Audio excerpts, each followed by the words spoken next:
Salut les amis, je suis convaincu que vous allez bien. Aujourd'hui, je vais aborder avec vous le thème de la vie financière.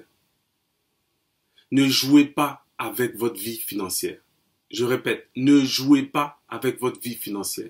Très souvent, quand je poste des publications, quand je parle d'épargner, d'investir, je vois des personnes qui viennent commenter, ah oui, mais moi, si je dois épargner, comment je vais faire pour acheter mes perruques, mes mèches humaines, si je dois épargner, je ne vais plus faire mon paya. C'est bien de vouloir rigoler avec les publications des autres, mais la vie devient de plus en plus chère, de plus en plus difficile.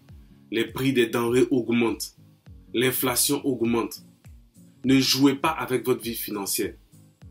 Moi, je me rappelle, il y a quelques années, j'étais à Abidjan, en Côte d'Ivoire, et lors d'une veillée de prière, enfin d'une retraite de prière, d'une réunion de prière, il y avait un monsieur qui était là. Ça faisait 6 mois qu'il était marié, mais il avait contracté une maladie.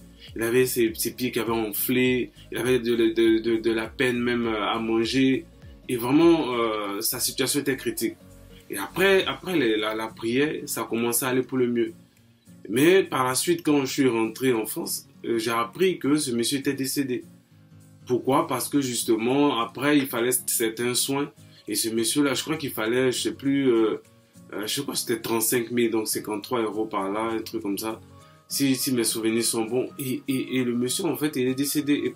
Et ses parents, sa famille, en tout cas, commençait à faire l'organisation des funérailles, commençait à faire les cotisations, pour dire il faut tel million pour l'enterrer, il faut l'enterrer dignement, il faut faire ceci, il faut faire cela. C'est triste. Comment quelqu'un, en fait, de son vivant qui avait besoin d'argent pour se soigner, les gens ne l'ont pas aidé. Alors que apparemment ce monsieur-là, il aidait beaucoup sa famille. Et ce monsieur-là, pendant qu'il aidait les gens, il aidait la famille, il aidait ses amis. Donc, il n'y avait personne, en fait, pour l'aider. Donc, il s'est retrouvé dans les difficultés et il s'est retrouvé tout seul. Et ça, c'est le lot quotidien de beaucoup d'entre nous. Nous avons aidé des gens, nous avons rendu des services, mais lorsque nous sommes retrouvés dans les difficultés, les gens se sont écartés, les gens se sont retirés. Les gens ont commencé à se moquer, les gens ont commencé à parler mal de nous dans notre dos, comme on dit chez moi en Afrique. Donc vous qui me regardez, si vous avez pour habitude de dire oui, on ne vit qu'une seule fois, il faut se faire plaisir, moi je fais le paya, la bourgeoisie sans gérance, chercher les petites, les chisas, ne pas savoir gérer son argent, avoir une mauvaise gestion, toujours être au rouge tout le temps. Attention, il y a des gens qui, soit par ignorance, soit par mauvaise habitude de consommation, se retrouvent dans certaines situations. Mais là, je parle maintenant de ces personnes-là, qui se retrouvent à se dire, bon, voilà, je vais aider telle personne, je vais faire ci, demain, voilà, nous sommes en Afrique, la solidarité africaine, ils vont s'occuper de mes enfants, moi je suis désolé, je ne dis pas qu'il ne faut pas aider les gens, mais il faut quand même faire preuve de sagesse. Aujourd'hui, dans nos pays africains, c'est rare de voir des personnes qui, dès qu'elles décèdent ou après leur décès, les gens s'occupent de leurs enfants. Très souvent, les enfants se retrouvent à la rue.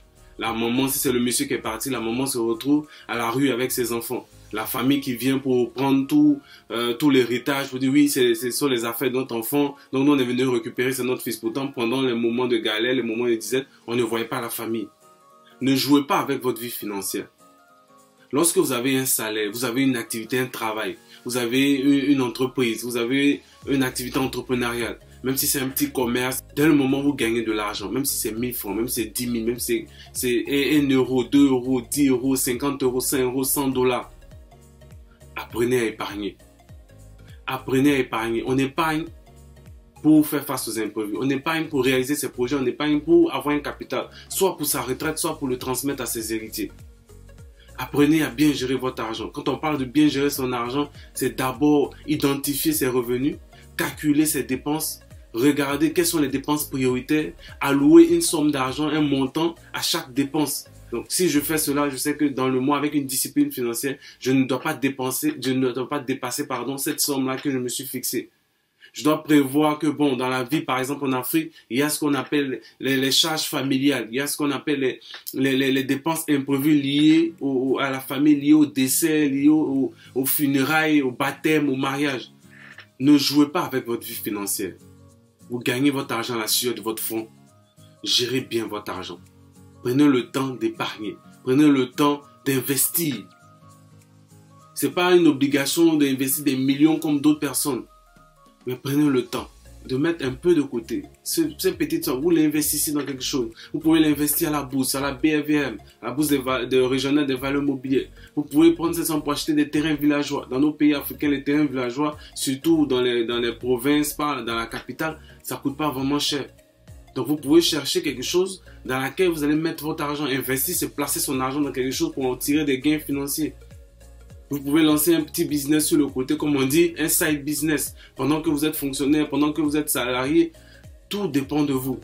Mais ne vous asseyez pas et ne vivez pas une vie sans gérance, une bourgeoisie sans gérance, une vie de paya, une vie de dépenses sans compter parce que simplement, ah, mon vie qu'une seule fois, ou bien si j'épargne, mais j'investis et si je meurs. Non, arrêtez avec ce genre de réflexion. Les humiliations qu'on subit très souvent viennent du fait du manque d'argent. Vous pouvez vous retrouver du jour au lendemain dans une situation où vous êtes obligé d'aller demander de l'argent à des personnes auxquelles il ne faut pas. Parce que justement, vous n'avez pas pris le temps de mettre quelque chose de côté. Vous n'avez pas pris le temps d'avoir un fonds d'urgence, d'avoir une épargne de sécurité.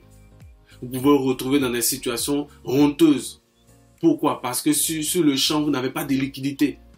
Vous pouvez vous retrouver dans des situations où, parce que vous n'avez pas saisi les opportunités, ou parce que justement, vous êtes resté dans cette situation où vous suiviez des amis qui avaient déjà une stabilité financière. On se promène ensemble, mais on n'a pas le même prix. Vous pouvez avoir des collègues, des amis d'enfance qui aujourd'hui sont dans une situation confortable, ou alors qu'il y avait des parents avec une situation confortable qui ont préparé leur avenir. Et vous vous mettez à les suivre. Ah oui, after work. Ah oui, allez faire ci. Ah oui, allez dans telle soirée, telle lounge. Allez, par exemple, en Côte d'Ivoire, allez à Sini, allez à Yamsoko, faire des virées. Faut connaître sa place. Faut faire attention. Vous êtes dans une situation où, aujourd'hui, vous ne pouvez pas vous permettre de pouvoir dépenser votre argent n'importe comment. Vous devez savoir où votre argent va. Vous devez avoir des actifs. Donc des actifs, ce sont des choses qui font rentrer de l'argent dans votre poche.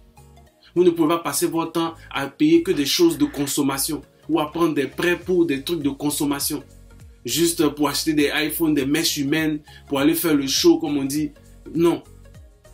À partir d'aujourd'hui, toi qui regardes cette vidéo, vous qui me regardez, ne jouez pas avec votre vie financière. Là, vous devez être prêt lorsque les aléas de la vie vont frapper à votre porte. Merci d'avoir regardé cette vidéo. Que celui qui a des oreilles pour entendre, entende. À bientôt sur Éduquer ses finances.